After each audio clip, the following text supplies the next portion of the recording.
Purple heart. কেমন আছো তোমরা সবাই? আই হোপ ভালোই আছো। তো আজকে যে আমি গল্পটা ডাবিং করেছি সেটা হচ্ছে একটা বাংলা উপন্যাস। তোমরা অলমোস্ট সবাই জানো, তোমরা অনেক রিকোয়েস্ট করেছিলে এই উপন্যাসটা টেকুক ডাবিং করার জন্য। আর শুধু এটা না, তোমরা অনেকজন আছো যারা অন্যান্য উপন্যাসগুলো আমাকে ডাবিং করতে বলেছিল। তো যেহেতু আমি মাত্রই একটা কাজিন লাভ স্টোরি দিয়েছি, তাই আর কাজিন লাভ স্টোরি দিলাম না। তোমরা তো জানোই ভালোবাসার অনুভূতি কিন্তু এখনো শেষ হয়নি, এখনো কিন্তু 2টা পার্ট বাকি আছে। আর কোন প্রবলেমের কারণে দিচ্ছি না সেটাও কিন্তু তোমরা জানো। তাই ভাবলাম তোমরা যেহেতু এত করে রিকোয়েস্ট করেছো, তাই এই উপন্যাসটাই ডাবিং করি। আর হ্যাঁ, গল্পটা সম্পূর্ণই অন্যের লেখা, এখানে আমার কোনো ক্রেডিট নেই। শুধুমাত্র আমি এখানে কষ্ট করে ভয়েস ওভার দিয়ে টেকুক ডাবিং করেছি। আর যেহেতু উপন্যাসটা পুরোটা বাংলায় আর আমি কোরিয়ান ক্যারেক্টার ইউজ করি, তাই তোমাদের কাছে মাঝে মাঝে একটু অদ্ভুত লাগতে পারে। অদ্ভুত না, একটু অন্যরকম লাগতে পারে, তো তোমরা সেটা ম্যানেজ করে নিও। গল্পটার ফার্স্ট পার্টটা তোমাদের কাছে একটু বোরিং লাগতে পারে, কিন্তু পরে থেকে অনেক ইন্টারেস্টিং আছে। আর হ্যাঁ, আর একটা বিশেষ কথা, অনুমতি নিয়ে কি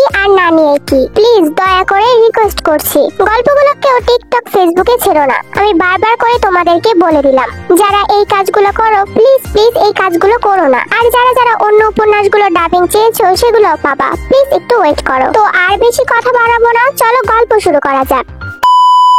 ভালোবাসা একটি 4 অক্ষরের বিশাল অর্থবহ তাজা অনুভূতির রাজ্য।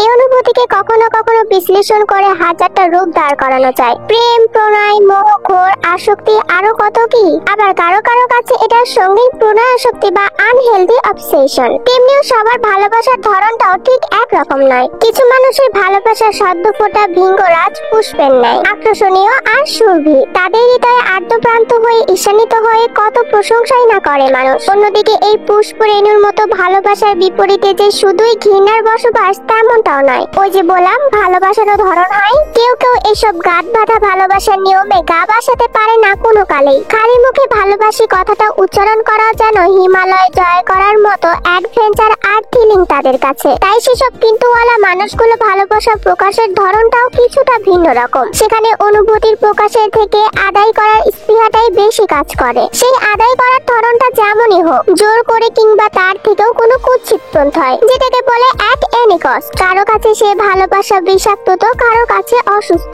কারোর মতে এটা আবার কেমন ভালোবাসা? এটা কোনো কালেই ভালোবাসা নয়, শুধুমাত্রই আসক্তি, ভয়ঙ্কর আসক্তি। আবার স্ত্রী পাখা ডার্ক রোম্যান্স দেখে দেখে ফরেন কালচারে বেড়ে ওঠা অষ্টাদশীদের কাছে ইটস কল্ড ডেঞ্জারাস লাভ। এত এত বিশ্লেষণের মাঝে আরো এক ধরনের অনুভূতি রয়েছে। এটা অনেকটা একপক্ষী ভালোবাসা বা অ্যানসাইড লাভ। বাংলা বিদ্যা তো অনেক হলো, চলো এবার আসল গল্পে ফিরে আসা যাক। ফাঁকা লাইব্রেরির ঠিক কর্নারের টেবিলে বসে আছে সেহন। এটা মনে হয় তার একটা পছন্দের জায়গা। সে প্রতিদিনই এখানে বসে বই পড়ে। পড়বে নাই বা কেন? সে হচ্ছে ভার্সিটির তুখোর ছাত্রলীগের ভাই। ছাত্র আন্দোলন থেকে শুরু করে সমাবেশ কিংবা নির্বাচন সবকিছুই সেহনের অগ্রাধিকার। সেজন্য ভার্সিটির ভিপিও তিনি, এক নামে সবাই চেনে। তবে পড়াশোনার ক্ষেত্রে একটু কম্প্রোমাইজ করে না তিনি। এই যে এখনো বই পড়ছে, কানে হেডফোন গুঁজে বইয়ে মুখ ডুবিয়েছে, বইয়ের পাতার পর পাতা উল্টে যাচ্ছে। এই সিনটা দেখতেও মারাত্মক লাগছে। লাগবেই তো, এত কাছ থেকে সেহনকে দেখার সুযোগ হয়নি কোনো কালেই। মনে হচ্ছে সময়টা এখনই আটকে যাক। আজ লাইব্রেরিটাও বেশ ফাঁকা, সিনিয়ররাও তেমন কেউ নেই। এই সুযোগে সেহন ভাইয়ের সাথে 2টা কনভারসেশন এগোনো গেলে ক্ষতি কি? সেহন ভাই, এই যে সেহন ভাই। লাজুক হেসে টেবিলে ঠক ঠক করে সামান্য ঠোকা দিয়ে ডাকছে তে, তবু যেন সেহনের কোনো হেলদোল নেই। একবার তাকালো না পর্যন্ত। আশ্চর্য, এভাবে উপেক্ষা করার কি হলো? তের বুঝি খারাপ লাগে না? লজ্জা আর আত্মসম্মানের মাথা খেয়ে তে আবারও ডাকলো, কিন্তু এবারও একই ঘটনা পুনরাবৃত্তি ঘটলো। সেহন কোনো রূপ সাড়া দিল না, বরং ওর দিকে না তাকিয়ে বাম হাত দিয়ে একটা ছোট সাইজের অ্যালার্ম ঘড়ি এগিয়ে দিল ওকে, যেটা এই মুহূর্তে বাজ খাই আওয়াজ তুলে কানের 12টা বাজিয়ে দিচ্ছে। ইস, কি বিরক্তিকর! এটা কেন দিলেন সেহন ভাই? এবারও সেহন নিশ্চুপ, বরং অ্যালার্মের শব্দটা আরো দ্বিগুণ জোরে বাড়িয়ে দিলেন তিনি। অ্যালার্মটার বিরক্তিকর আওয়াজ তুলতেই কর্ণকোহল ছাপিয়ে মস্তিষ্কে এসে পৌঁছালো। কানের পর্দা ছিঁড়ে যাওয়ার উপক্রম। না, আর নিতে পারলো না তে। বিরক্তির চরম পর্যায়ে গিয়ে পৌঁছালো তে। এটা বন্ধ করুন সেহন ভাই, উফ, আর সহ্য হচ্ছে না। এক পর্যায়ে গায়ের কমফোর্টারটা ছুঁড়ে ফেলে হন্তদন্ত হয়ে উঠে বসলো তে। ঘুমের ঘোরটা এখনো কাটেনি। চারদিকের পরিবেশ পরিস্থিতি বুঝে উঠতে যেন সময় লেগে গেল। যখন বুঝে উঠলো তখন প্রতিদিনের মতো প্যালেসের ন্যায় মাস্টার বেডরুম কিং সাইজের বিছানায় নিজেকে আবিষ্কার করলো। ঠোঁট কামড়ে একটা চাপা নিঃশ্বাস ছেড়ে দিয়ে ধীরে সুস্থে সময় নিয়ে নিজের হাঁটু অব্দি লম্বা সিল্কি চুলগুলো মেসোবান করে বিছানা ছাড়লো। তারপর সবার আগে বন্ধ করলো বিরক্তিকর অ্যালার্মটাকে। একে একে পুরাতন জানালার ভারী পর্দাগুলো সরিয়ে রুমটা আলোকিত করলো। এরপরিতে ল্যাপটপটা নিয়ে বসলো। আবারও সেই বিরক্তিকর মেল পাঠানো। গত 1 বছর ধরে ওর হয়তো এটা রুটিনে পরিণত হয়ে গেছে। আপা যে কেন বুঝতে চায় না কে জানে। আবারও ভেতরের আহত বাতাসকে নিঃশ্বাসের মাধ্যমে নিংড়ে বের করলো। মেল পাঠানো শেষ হলে শক্ত কাঠের চেয়ারে গা এলিয়ে দিয়ে উদাসীন চোখে বাহিরের দিকে তাকিয়ে রইল। ওর গায়ে পরনে দামি কোনো সেট নয়, বরং সিম্পল প্লাজো আর ওভার সাইজের টি শার্ট। সাধারণত বাঙালি মেয়েরা যা পরে ঘুমায় তাই আর কি। এই রুমের বিশাল জানালায় কারুকাজ করা, লৌহ কাঠ গড়িয়ে যতদূর চোখ যায় শুধু বাগান বিলাসের ছড়াছড়ি। এখন বসন্ত চলছে, তাই একটু বেশি সুন্দর লাগছে বাড়ির ফ্রন্ট ইয়ার্ডটা। এখানে যতগুলো প্রাচীন আর নামকরা বাড়ি আছে তার মধ্যে এই বাড়িটা অন্যতম। লোকমুখে শোনা যায় এই বাড়িটা পূর্বপুরুষের নায়েব গোমস্তা ছিলেন। পরবর্তী প্রজন্মের জমিদারের প্রথা বিলুপ্ত হয়ে গেলেও এদের বংশ পরম্পরায় নীতি আর আভিজাত্য ভাবটা রয়ে যায়। তাই তো যুগের পর যুগ, প্রজন্মের পর প্রজন্ম সবাই রাজনীতির কর্ণধার হয়ে নাম লিখে এসেছেন। এই বাড়িটা ঠিক কোন প্রজন্মে সেটা জানা নেই, তবে বাড়িটা বেশ পুরনো, প্রায় 10 বিঘা জমি নিয়ে তৈরি করা। এই বাড়িটাকে ছোটখাটো ড্রিম হলিড বললে মন্দ হবে না। মহলের সদর দরজা থেকে গেট অব্দি যেতে মিনিট 10-এর টাইম লেগে যায়। ধীরে সুস্থে হাঁটলে তার চেয়ে বেশি হয়তোবা। তার মধ্যে তো বাগান বিলাসের ঘোর আছে। গেটের সামনে মার্বেল পাথর দিয়ে গুটি গুটি অক্ষরে লেখা জঙ্কক ভিলা। বছর 30 আগে বাড়ির নাম কিংবা গেটের চেহারাটাতে ভিন্নতা ছিল, কিন্তু 30 বছর আগে এই বাড়ির ছোট কর্তা জন্মের পরেই তার দাদা সাহেব একমাত্র নাতির নামে এই বাড়ির নাম পরিবর্তন করেন। ইট পাথর আর লোহায় ঘেরা গেটটাকে সর্বসর্বা বিদায় জানিয়ে মার্বেল পাথরের গেট নির্মাণ করেন সে। সাথে বাড়ির নামটাও পরিবর্তন করে রেখে দেয় জঙ্কক ভিলা। সময় পাল্টিয়েছে, সময়ের তালে তাল মিলিয়ে পাল্টে গেছে অভিজাত্যর ন্যায় মানুষ মোহরগুলো। একে একে খালি হয়েছে জঙ্কক ভিলা। তাদের দাম্ভিকতা কিংবা রাজনৈতিক অবদান এখন কেবলই লোক মুখের বুলি মাত্র। এত কিছু বাদ দিয়েও রিয়েল এস্টেট বিজনেস নিয়ে পরিবার এগিয়েছে অনেক দূরে। দেশ ছাপিয়ে বিদেশেও দাপিয়ে বেড়ায় এই পরিবারের বিজনেস। দেশীয় পণ্যের 30% যোগান এদের পরিবারের ব্যবসা থেকে আসে। শুধু উচ্চ পদস্থ নয়, স্বয়ং সরকারও আজকাল মুখে লাগাম দিয়ে কথাবার্তা বলে এদের সাথে। আফসোস, এই পরিবারে শুধু টাকাই আছে, কিন্তু পরিবার বলে কিছু নেই। কথাটা বলেই তে সবকিছুতে গম্ভীর চিন্তা নিয়ে ভাবছিল। তখনই নিচতলা থেকে রাজভারী কণ্ঠস্বর ভেসে আসলো। কে? এই তের বাচ্চা, খেতে নাম বলছি। আমি কি এখন পার্কে নিয়ে আসবো? হসপিটালে যেতে দেরি হলে তোর খবর আছে কিন্তু। কণ্ঠটা শুনে তে খুব ভালো করে বুঝতে পারছে সে বেজায় চোটে আছে। তে দ্রুত করে চেয়ার ছেড়ে ঘড়ির দিকে তাকালো। 9টা বেজে 30 মিনিট। এই রে, হাবিজাবি ভাবতে ভাবতে সময় শেষ করে ফেলেছি। তার উপর আজকে আবার ভার্সিটিতে যাওয়ার প্ল্যান আছে। নিচে গেলে আপা নির্ঘাত কথা শুনিয়ে পেট ভরিয়ে ফেলবে। এখন কি করি?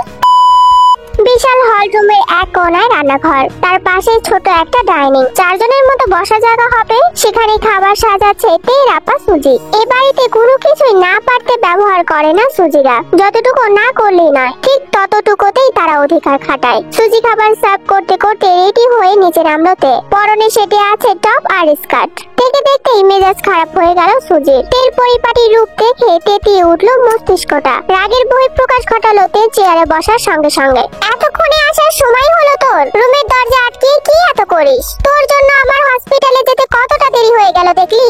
রেডি হচ্ছিলাম তো আপা। প্রতিদিনই তোর রেডি হতে লেট হয়। আর রেডি কেন হয়েছিস কতবার বলেছি ভার্সিটিতে যাওয়ার দরকার নেই। আমি একা এত কিছু সামলাতে পারছি না, হাঁপিয়ে উঠেছি আমি। কথাটা বলতে বলতে নিঃশ্বাস ভারী হয়ে গেল সুজির। সুজির হাজারটা অভিযোগে তে নিশ্চুপ। মা এখন কেমন আছে আপা? সেটা নিজেই গিয়ে বরং দেখে আয়। আমার দেখতে ভালো লাগে না আপা, বড্ড কষ্ট হয় মাকে এভাবে নিতর হয়ে শুয়ে থাকতে দেখলে। হসপিটালের ডেটল আর হেক্সাসনের গন্ধে আমার দম বন্ধ হয়ে আসে, শ্বাস নিতে পারি না আমি। তের কথায় সুজি আড়ালে নিঃশ্বাস ছাড়লো। মায়ের অসুস্থর পর থেকেই ওর ডান পিঠে দুরন্ত বোনটাকে সামলাচ্ছে।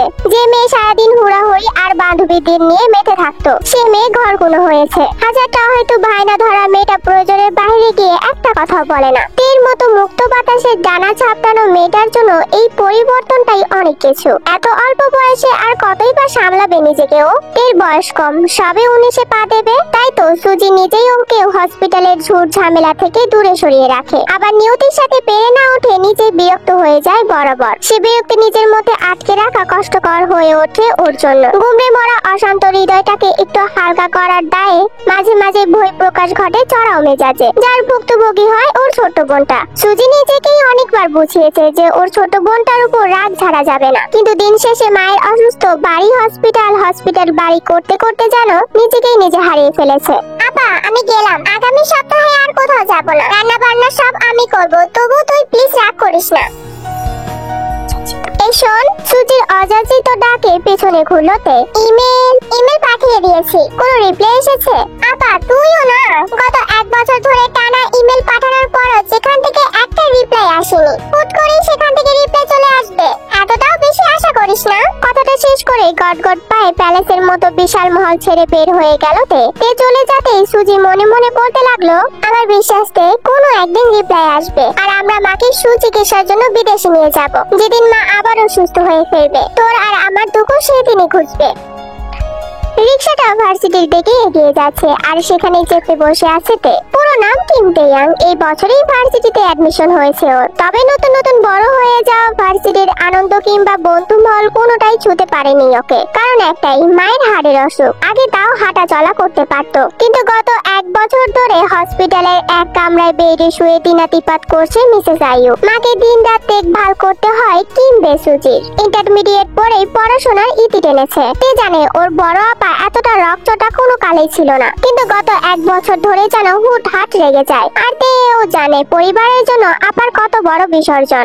এমনটা নয় যে তের চেয়ে সুজি খুব একটা বড়, পিঠে ওরা দুর্বল, তবুও সুজি কত ত্যাগ। তাই তো আপার রাগের মাথায় বলার সবচেয়ে তিক্ত কথাগুলো গায়ে মাখে না তে। তের উদাসীন ভাবনার ইতে টেনে রিক্সা এসে পৌঁছালো গন্তব্যে। ভার্সিটির গেটে দাঁড়িয়ে লম্বা একটা নিঃশ্বাস নিল তে। এটাই একমাত্র জায়গা যেখানে এসে একটু প্রাণ ভরে স্বস্তির নিঃশ্বাস নিতে পারে তে। সেই সাথে স্বস্তিদায়ক মানুষটার একবার দেখা মিললে তো আর কোনো কথাই নেই, যাকে নিয়ে ও রোজ স্বপ্ন দেখে, সুন্দর স্বপ্ন। তে খুব ভালো করে জানে সেহনের সাথে কমপ্লিমেন্ট কিংবা মুখ ফুটে দুটো কথা বলার মতো সাহস নেই ওর। তার উপর সেহন হচ্ছে ভার্সিটির সিনিয়র, গ্রাজুয়েশন এত বছরের শেষ তার, তবু বেহায়া মনটা যেন মানতে চায় না প্রিয় মানুষটাকে স্কেচ বোর্ডে মুখটা এঁকে ফেলে বারবার।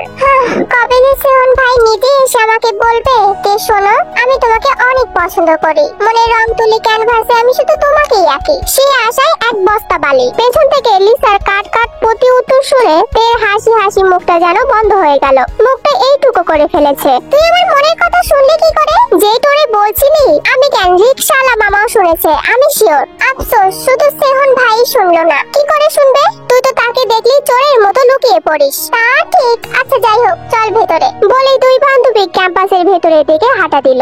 আন্টি কি খবর, এখন কেমন আছেন? একই রকম, আজকে আবার বকুনি খেয়ে এসেছি। লিসার সান্ত্বনার বাণী বহু আগেই ফুরিয়ে গেছে। ঘটে যা ছিল সব দিয়ে তেকে বুঝিয়েছে, তাই ওর এখন বলার কিছুই নেই। সান্ত্বনা না দিয়ে লিসা উল্টো প্রশ্ন ছুড়ে মারলো, তোর ভাইয়ের কোম্পানি থেকে ইমেল এসেছিল? না।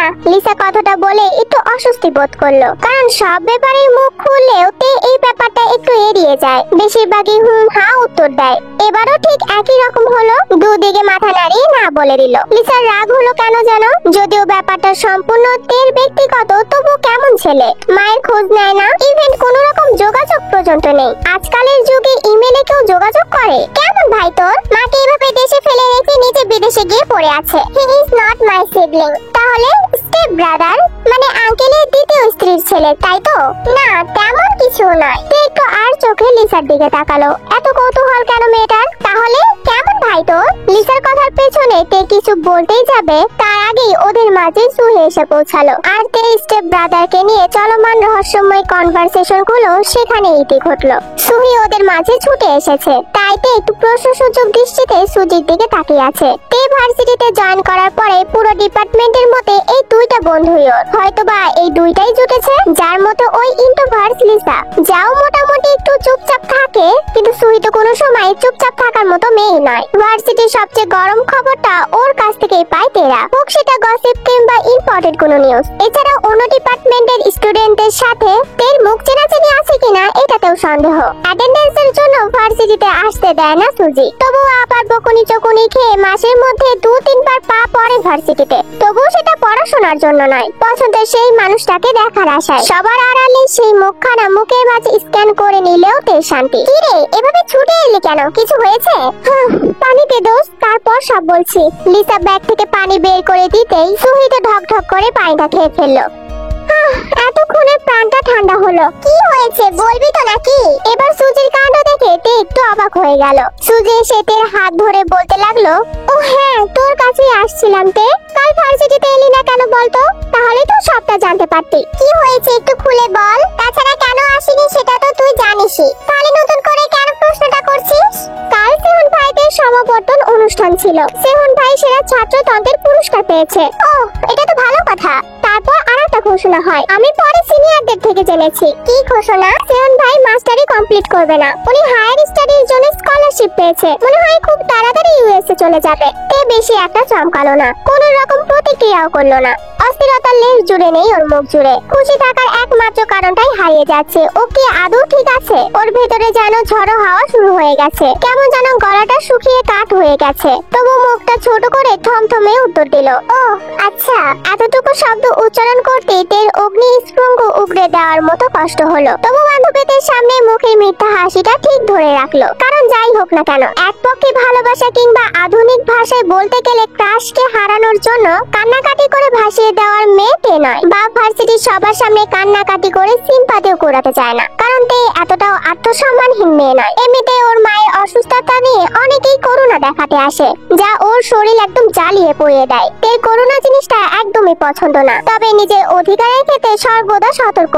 যা ওর সেটা ওরই, কিন্তু সেহন সে তো আর তের নয়, কোনো কালে ছিলও না। কিন্তু কেবল একতরফা ভালোবেসে গেছে। সেহন তো তেকে ছোট বোন ছাড়া আর কোনো কিছুই ভাবে না। শুধু ওকে কেন, ছাত্র নেতা হিসাবে সব জুনিয়র মেয়েদের ও ছোট বোনের মতোই দেখে। সমতুল্য করতে গেলে সেহন একটা আলাদা মানুষ। ক্যাম্পাসের দিকে তাকিয়ে দেখ, সেহন ভাই আসছে। সুহির কথায় তে দিবা স্বপ্ন ভাটি পড়ে। তড়িৎ গতিতে ভাবনা জগৎ থেকে বাস্তবে ফিরে এসেছে। গেটের দিকে তাকিয়ে দেখলো সেহন এদিকে আসছে। কালো ডেনিমের সাথে নীল রঙের পাঞ্জাবি, কত সুন্দর লাগছে তাকে। কাঁধে ঝুলে আছে ল্যাপটপের ব্যাগ আর কানে হেডফোন। সুই তো একদিনে সেহনের দিকে তাকিয়ে আছে। কি এত গান শোনেন উনি, আমরা কি জানি নাকি? কাঠফাটা রোদের মধ্যে যেন সেহনের মুখটা ঝরঝর করছে। তে চোখ বন্ধ করে বলতে পারে, এই ইনোসেন্ট দেখতে ছেলেটার প্রেমে পড়ে যাওয়া কোনো মেয়ের জন্য চুটকির ব্যাপার মাত্র। সেহন ওদের সামনে আসতে একজোটে সবাই সালাম দিয়ে উঠলো। সিনিয়র বলে কথা। সালামের উত্তর দিতে সেহন একটু থেমে গেল। তেদের দিকে সামনে দু কদম এগিয়ে গেল। সেহন ওদের দিকে এগিয়ে আসতে তে এগিয়ে লিসার পেছনে গুটিসুটি হয়ে দাঁড়ালো। কেটে ফেলা ডগার নাই কেমন নেতিয়ে পড়েছে ওর শরীরটা। আরে তেরা না? জি জি ভাইয়া। ভালো আছো তো? এখন আর রাস্তা পার হতে ভয় নেই তো? ইস কি সুন্দর অমায়িক কথার ধরন, মনে হচ্ছে তার উপর আরেকবার হোঁচট খেলাম। কি রে দে, ভাইয়া তো কিছু জিজ্ঞেস করছে, উত্তর দে।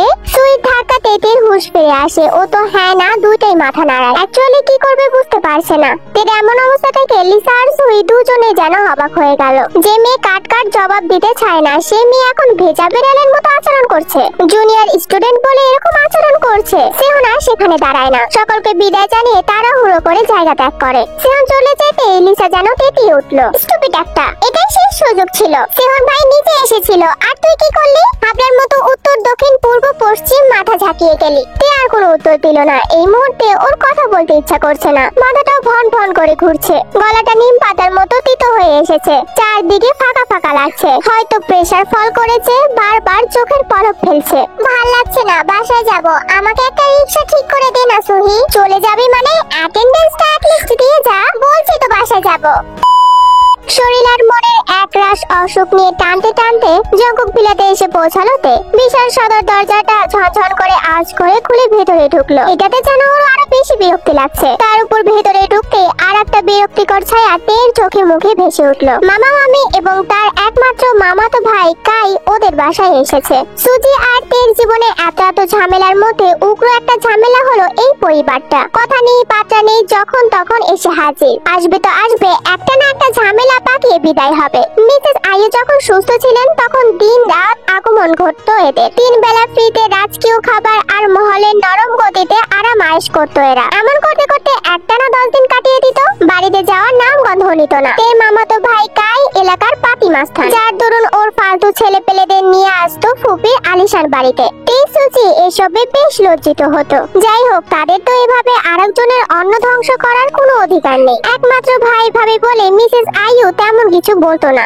সুজি একঘুয়ে বলে মিসেস আইয়ুর মাঝে মাঝে চোখ পাকড়াতে হতো আড়ালে। সবকিছু এভাবেই চলছিল, কিন্তু মিসেস আইয়ু একেবারে বিছানার শয্যায় চলে গেলে মামা মামির আসল রূপ দেখতে পায় তেরা। আপন বোনকে দেখা দূরে থাক, গত 1 বছরে হসপিটালের গন্ডি অব্দি মারায়নি ওর মামা, বরঞ্চ দুদিন পর পর বউ ছেলেদের নিয়ে এসে সুজিকে মানসিক অশান্তিতে ভোগাচ্ছে দিনরাত। তাদের কথা একটাই, বাবা নেই, মারও গ্যারান্টি নেই। আজ বাদে কাল মায়ের কিছু হয়ে গেলে ওদের 2 বোনের কি হবে? আজ বা কাল এ বাড়ির ছোট সাহেবও ঠিক ফিরবে, তখন ওদের 2 বোনের কোনো গতি থাকবে না। তাই যিশুর ধারণা, এখনই যদি তার একমাত্র সুযোগ্য পুত্র গায়ের সাথে সুজির বিয়েটা হয়ে যায় তাহলে ওদের একটা কুল থাকবে। যাই হোক, নদীতে তো আর ভেসে যেতে হবে না। কে বুঝে পায় না এত বড় দুনিয়া থাকতে ওদের নদীতে ভেসে যেতে হবে কেন? কি অপরাধ ওদের? সুজির রাগের ঘটা এমনিতেই পরিপূর্ণ। এসব শুনলে আরো যারা বেশি মাথা খারাপ হয়ে যায়, চেঁচামেচি করে বাড়ি মাথায় তুলে ফেলে সে। বিপরীতে মামির গা জ্বালানো কথা তো আছে।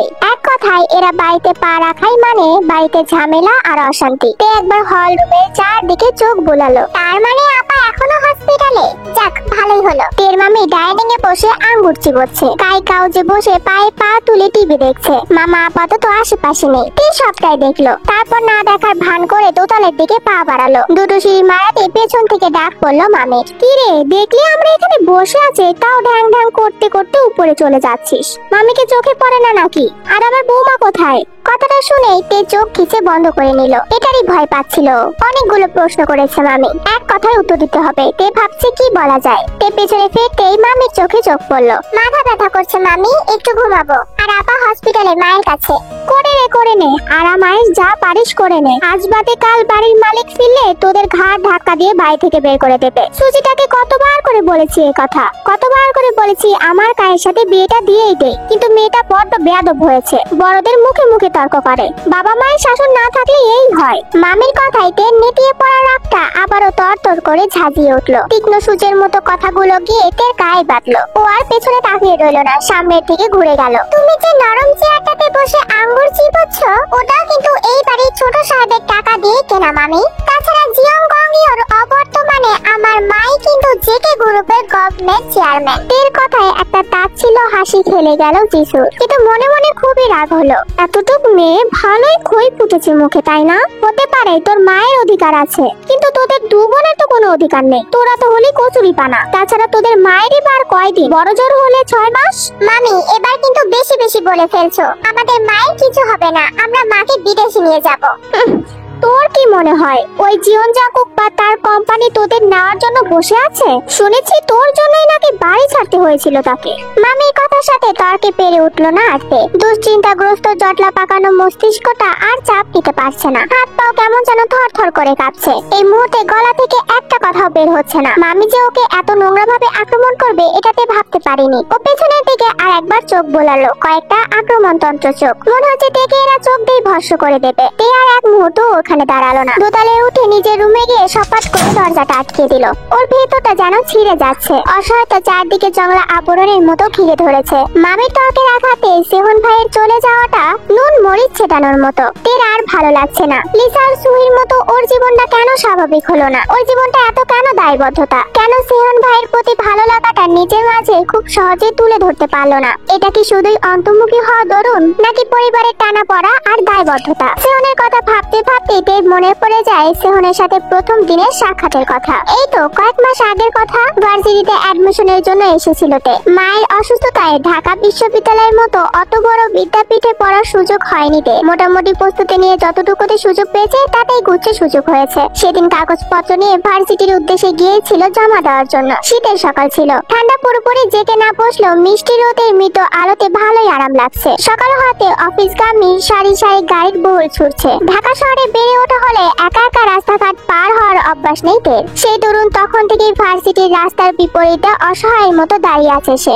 কখন রাস্তাটা একটু ফাঁকা হবে আর দৌড়ে ও পাশে চলে যাবে। অনেকেই তো গাড়ির গাড়ির ফাঁক ফোকর দিয়ে চলে যাচ্ছে, কিন্তু তে সেটা সাহস হচ্ছে না। এক পা এগোচ্ছে তো দু পা পিছিয়ে নিচ্ছে। এভাবে লেফট রাইট চলতে থাকে প্রায় আধা ঘন্টা। তে বিরক্ত হয়ে গিয়েছে। এরকম হলে প্রতিদিন ভার্সিটিতে আসবে কি করে সে? ভয় লাগছে। পিছন থেকে তীরের ফলার মতো ছুটে আসা পুরুষালী কণ্ঠটা শুনে হট চকিয়ে পিছনে ঘুরে তাকালো তে। দেখলো মুখে একটা সুন্দর হাসি নিয়ে দাঁড়িয়ে আছে একটা লোক। তে তো থ মেরে আছে, হা না কিছুই বলছে না। কি আর বলবে, ও তো সেই হাসিতেই কুপকাত। লোকটা পাশে থেকে কাউকে একটা ডেকে উঠলো। এই বেকুইন, ওকে রাস্তাটা পার করে দে তো।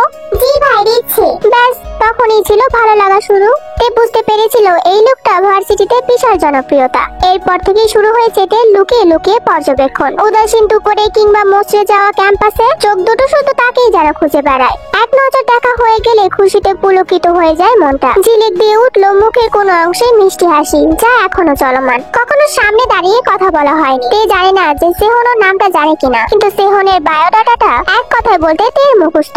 কিন্তু আফসোস, এখন এইসব কোনো কিছুই কাজে আসবে না। সেহন ভাই চলে যাবে। 1000 কিলোমিটার দূর হবে তার ঠাই। সায়েন্স ল্যাবে কেমিক্যাল এবং এক্সপেরিমেন্টের মাঝে তে নামটা হয়তো ভুলেই যাবে ওর সবচেয়ে জনপ্রিয় সেহন ভাই। আর কখনো দেখা হবে কিনা তার গ্যারান্টি নেই। ভাবতেই চোখের কানে সে বেয়ে তপ্ত নোনা জলটা গড়িয়ে পড়লো। তুমি যদি আমার না হও তবে সুখের অসুখ তোমাকে জালে পুড়িয়ে ছারখার করে দিই। তে তো এসব কথাই ভাবছিল, কিন্তু বোকাতে এখনো পর্যন্ত জানে না ওর জন্য কেউ এর থেকেও বিষাক্ত ভালোবাসা নিয়ে দিনের পর দিন অপেক্ষার প্রহর গুনছে।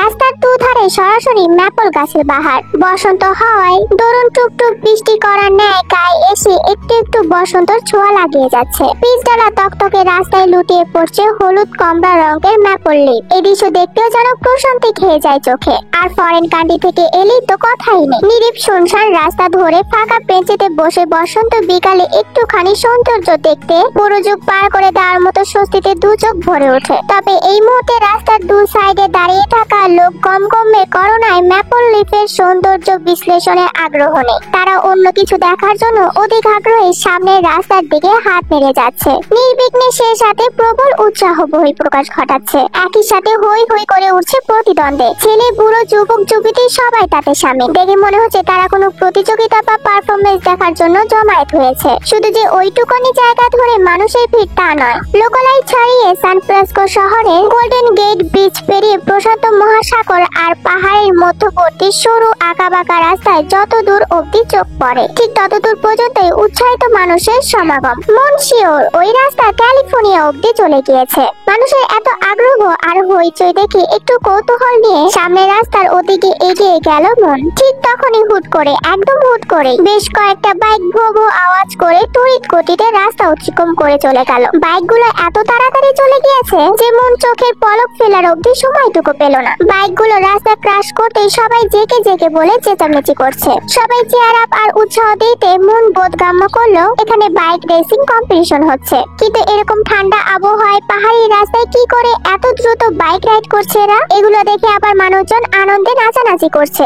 যেমন এরা তেমন তাদের বিনোদন। Stupid America. ঠোঁট উল্টে মনে মনে মেজাজ খারাপের বহিঃপ্রকাশ ঘটালো মন। ও চলে যাচ্ছিল তখনই আবার দ্বিতীয়বারের মতো হাওয়ার গতিতে ছুটে আসা বাইকগুলো রাস্তা ক্রস করে চলে যায়। তৎক্ষণাৎ সবার মুখে মুখে আবারও সেই জেকে নামে হিড়িক পড়ে যায়। কৌতূহল মস্তিষ্কে প্রশ্নটা আসতেই হাঁটার গতি থামিয়ে দিল মন। ও দাঁড়িয়ে থাকলো এই ভয়ঙ্কর বাইক রেসিং শেষ হওয়ার অপেক্ষায়। টানা 3 বার একইভাবে রাইড শেষে 4 বারের সময় শেষ হলো কম্পিটিশন। পরপর 7টা বাইক এসে জায়গায় থামলো। মন জানে সবার আগে যে KTM 390 অ্যাডভেঞ্চার বাইকটা পৌঁছেছে সেটাতে জেকে রাইড করেছে। কারণ যার দিক থেকে ভেসে আসা জেকে নামের জয় জয়কার ও আনন্দ এটাতেই জানান দিচ্ছে। তবে জেকে নামের লোকটা একটু অন্যরকম। এত চেয়ার আপের কোনো রকম হেলদোল নেই তার। খুব স্বাভাবিক মুখের ভঙ্গি। চ্যাম্পিয়ন হয়েও খুশির লেশ মাত্র নেই মুখে। অথচ রানার আপ হওয়ার বাইকটাও খুশিতে একদম ফেটে যাচ্ছে। সেই খুশি তার চোখে মুখে জোয়ারে জলের ন্যায় উপচে পড়ছে। জেকে হেলমেট খুলে উড়ুর উপরে শটান বসিয়ে দেয়। হেলমেট খুলতে বেরিয়ে আসে স্টাইলিশ ঘাড় ছুঁই ছুঁই লম্বা চুলগুলো।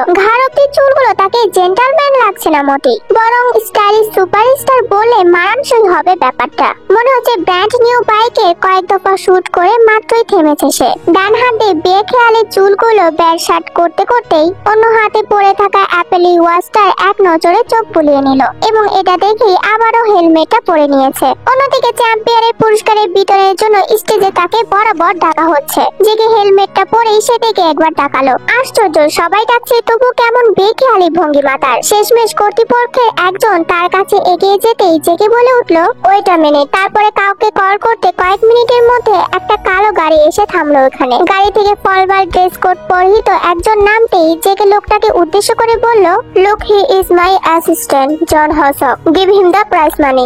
আর you kidding me? No, I'm serious. Then why are you attend the game and risk your life? You know, riding is feeling also dangerous and I love danger a lot.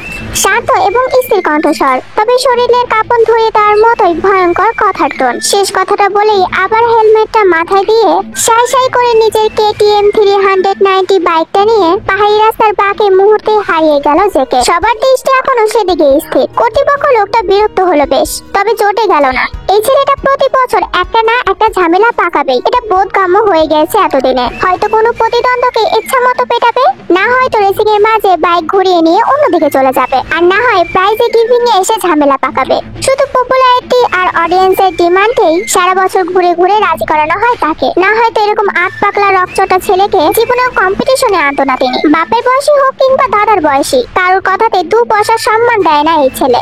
Search a psychopath. বিড়বিড় করে কথাটা বলে থমথম মুখে নিজের স্থানে ফিরে গেল লোকটা। Oh, attitude, appearance, good look, everything is so manly. মুগ্ধ নয়নে ফাঁকা রাস্তার দিকে তাকিয়ে কথাটা বলল এক বিদেশিনী। মন ওই মেয়েটার পাশে দাঁড়ানো। মন মেয়েটার মুগ্ধটা দেখে একটু যেচেই জিজ্ঞাসা করলো, who is he? He is JK, the champion. I know that, but মনের কথাটা শেষ হতে না হতেই তার আগে বিদেশিনী ভাঙ্গা ভাঙ্গা বাংলায় বলে উঠলো, Oh, he is Jeon Changko. He is a very good rider.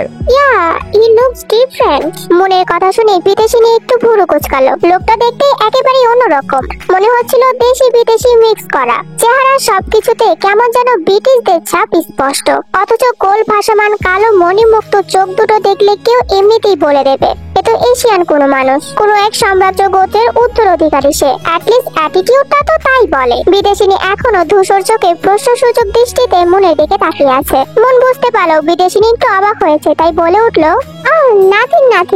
I just he is so handsome. Yeah, look like the Hollywood hero. By the way, what's your name? Kathleen Christier. Your? Park Moon. Oh, are you foreigner? Yeah, I'm from India. তারপর নিজেদের মধ্যে আরো কিছু কুশল বিনিময় হয় ওদের মাঝে। এক পর্যায়ে মন জানতে পারে ক্যাথলিন জেকে কে মোটামুটি পার্সোনালি চেনে, আর জেকে আসলে ব্রিটিশ কিছুই না, বরঞ্চ আমেরিকার সিটিজেন, ধারী অর্ধপ্রান্ত বাঙালি পুরুষ। তাহলে এই ছেলে চেহারাতে এত ভিন্ন দেশের ছাপ কেন? প্রশ্নটা থেকে গেল মনের কৌতূহলী মনে।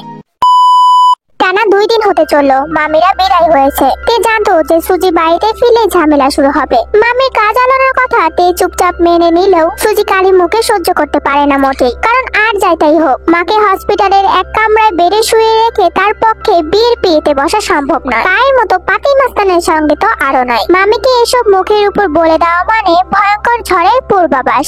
আর তাই হলো, কথায় কথায় গমগমে উঠলো পুরো মহল। এক পর্যায়ে কথা কাটাকাটি থেকে শুরু হয়ে গেল বিশাল তর্ক। সুজির মেজাজ সর্বদাই তুঙ্গে থাকে। ওই মুহূর্তে মামির কথার আঘাত তার মধ্যে চরম বিরক্তি আর উত্তেজনা সৃষ্টি করলো। শরীরে রঞ্জে রঞ্জে ছড়িয়ে পড়লো অযাচিত ক্ষোভ আর রাগ। রাগের মাথায় হল রুমের কাছে জিনিসগুলো একটা একটা করে আছাড় মেরে ভাঙতে লাগলো সে। হল রুমে ঝনঝন করে কাঁচ ভাঙার আওয়াজ শুনে তে নিজের কান্নাকাটিতে লাগাম টেনে বাহিরে বের হয়ে এলো। দেখলো তার ভদ্র শান্ত আর নরম মনের আপার সবচেয়ে ক্ষুব্ধ রূপ। ওর এরকম রাগ দেখে মামি খানিকটা ভরকে যায়নি এমনটা নয়, তবে সেও কি দমে থাকার পাত্রী? তার ক্ষিপ্ত মুখ দেখে মনেই হচ্ছিল এটা শেষ দেখে ছাড়বেন তিনি। অবশেষে পরিস্থিতি সামাল দিতে কাই নিজের মাকে নিয়ে তৎক্ষণাৎ জঙ্কক ভিলা থেকে বিদায় নিল। আর কখনো আসবে না তোমরা। ওরা চলে যাওয়ার সঙ্গে সঙ্গে সুজি গিয়ে ঝনাত করে মহলের সদর দরজা আটকে দেয়। তারপর নিজের রুমে ঢুকে কক্ষবন্দি করে নেয় নিজেকে। তে দৌড়ে যায় বোনকে আটকানোর জন্য, তবে সেটা যে বড্ড দেরি হয়ে যায়। তার আগে সপাটে দরজার খিল আটকে দেয় সুজি। তে জানে তার আপা আজকে রুম থেকে বের হবে না। তে যদি ডাকতে ডাকতে বেহুশ হয়ে যায় তো বউ না, কিন্তু কি করার, তাই কিছুক্ষণ ধরে ঢাকাঢাকি করলো। সে রাতে দুপুরের কাউরে খাওয়া দাওয়া হলো না। পরের দিন সকালে নিজ হাতে নাস্তা, মায়ের জন্য স্যুপ সবকিছু বানিয়ে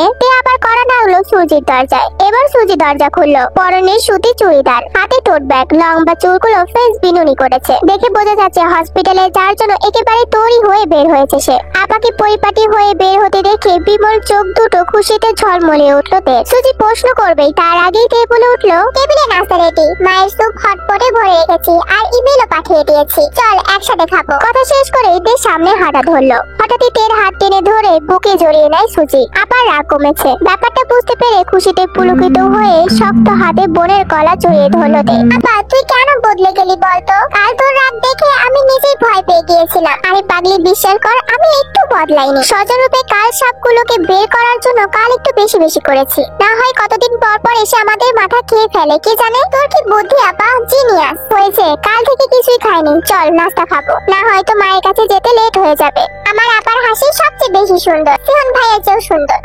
তারপর সেদিন সকাল থেকে বিকাল অব্দি ঘটে যাওয়া কুৎসিত ঘটনাগুলো একে একে হানা দেয় ওর মনে। সেহনের নামটা মস্তিষ্কে গিয়ে ঠেকতেই 2 দিন আগের ভাবনায় ইতি টানে দেয়। সকালে ঘুম থেকে উঠে ইমেল পাঠাতে গিয়ে সেদিনের কথাগুলো ভাবছিল। আজ শুক্রবার, তাই সুজি একটু দেরি করেই হসপিটালে যাবে। তে রাতেই বলে রেখেছিল যে সেও মাকে দেখতে যাবে, তাই খুব সকাল সকালে উঠে ইমেলের কাজটা সেরে ফেলেছে ও। তারপর লম্বা একটা শাওয়ার নিয়ে রেডি হয়ে মোবাইলটা হাতে নিল। দেখলো লিসার অনেকগুলো মিস কল ভাসছে।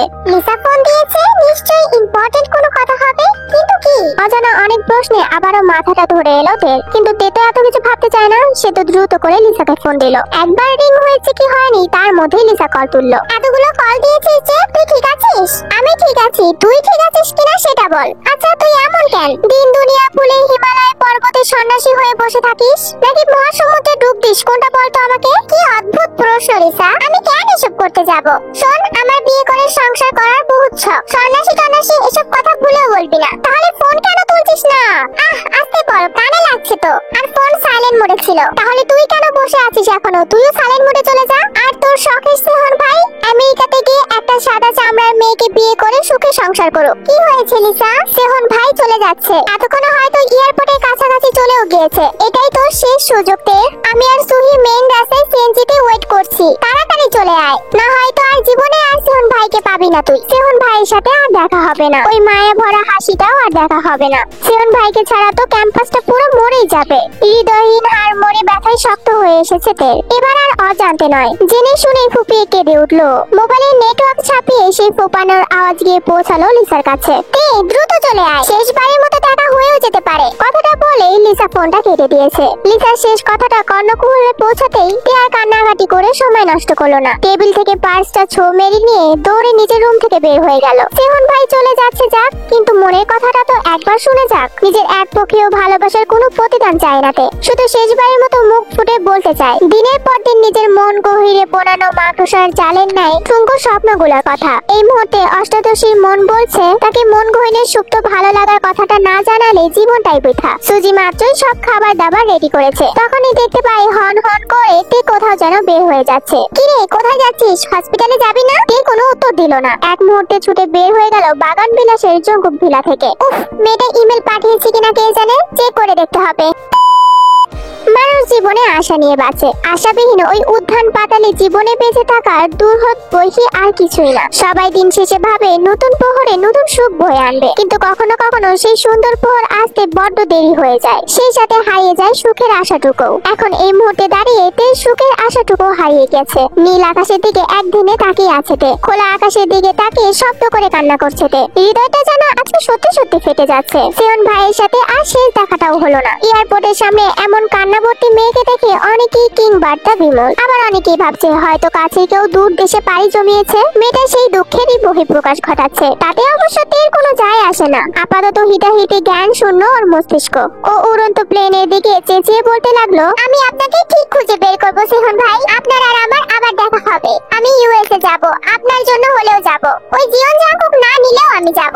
হয়েছে তে, থাম এবার। লিসা দেখে থামাতে ব্যস্ত। কে জানতো তের মতো চুপচাপ স্বভাবের মেয়েটাও এভাবে কেঁদে কেটে দুনিয়া ভাসাবে। তাহলে হয়তোবা ওরা কোনো কালেই এই প্ল্যানটা করতো না। আবার একই নাম, জীবন জাঙ্কুক। লিসা বুঝতে পারে না ব্যাপারটা, তাই এবার সংকুচিত হয়ে তের দিকে প্রশ্ন ছুড়ল, আচ্ছা তোর পদবি তো কিম, তাহলে তোর ভাইয়ের পদবি জীবন কেন? ওই বদমাশ লোকটা আমার ভাই না, ইমেল কোনো কিছুই না আমাদের। তাহলে তাকে কেন ইমেল পাঠাস প্রতিদিন? তাকে ইমেল পাঠাই না তো, জেকে গ্রুপের হেড অফিসে পাঠাই। মায়ের অসুস্থতা জানাই বানানোর জন্য। শুধু ওই জিওন জাঙ্কুকের অ্যাপ্রুভালের জন্য সবটা আটকে আছে। তাহলে কে সে? আমরা একটা অমীমাংসিত সম্পর্কে আটকে আছি লিসা। আমার বয়স যখন 8 বছর, তখন আমি মায়ের সাথে ওই জঙ্গুক ভিলাতে পা রাখি। আমরা 2 বোনে ছিলাম। তখন ওনার বয়স কতই হবে, 20 বছর। উনি আমার থেকে প্রায় 12 বছরের বড়। আমার মা জিওন জাঙ্কুকের বাবা, মানে জিওন গংইওর দ্বিতীয় স্ত্রী। শুনেছি ওনার দাদা সাহেব জোর করে ওই বয়সে দ্বিতীয় বাড়ির মতো বিয়ে করিয়েছে ছেলেকে, কোনো এক কারণবশত। তার মানে তোদের সাথে ওনাদের কোনো রক্তের সম্পর্ক নেই? না, নেই। তবে ওনার বাবার অবর্তমানে আমার মাই জেকে গ্রুপের চেয়ারম্যান। আচ্ছা উনি দেশে আসেন না কেন? আই মিন বাড়িটা তো ওনার। গত 8 বছর ধরে আসেনি। বছর 3 আগে যখন ওনার বাবা মারা গেলেন তখন নাকি এসেছিলেন। তবে কেন জানি না বাড়িতে প্রবেশ করেনি। বাড়ি থেকে দাফন কাফনের কাজ শেষ সেদিনই ফ্লাইটে চলে গেছে। বুঝতে পেরেছি, তোদেরকে উনি একটু পছন্দ করে না, সেজন্যই তো নিজের বাড়িতে পর্যন্ত আসে না। যতই হোক তোরা হলি ওনার সৎ মায়ের আগের পক্ষ। কি জানি হঠাৎই তখনই তের মোবাইলের স্ক্রিনে সুজির নম্বর ভেসে উঠলো। তে হঠাৎই সংকুচিত হয়ে পড়লো। সাথে সাথে আগ্রসাদ ভেঙে যায় অবচেতনার মস্তিষ্কের ধ্যান। চারদিকটা চোখ বুলিয়ে বুঝতে পারলো তে কত বড় বোকামি করে ফেলেছে। গভীর থেকে গভীরতর গোপনীয় কথাটা তরতর করে সাজিয়ে গুছিয়ে বান্ধবীতে বলে দিয়েছে। এবার তো লিসা আর সুহি ওকে কচুরিপানা বা পরগাছার উপাধি দেবে। আচ্ছা তাহলে তোর বাবা কোথায়? তে আর জবাব দিল না। ও তো আড়ালে শুকনো ঢোক দিল।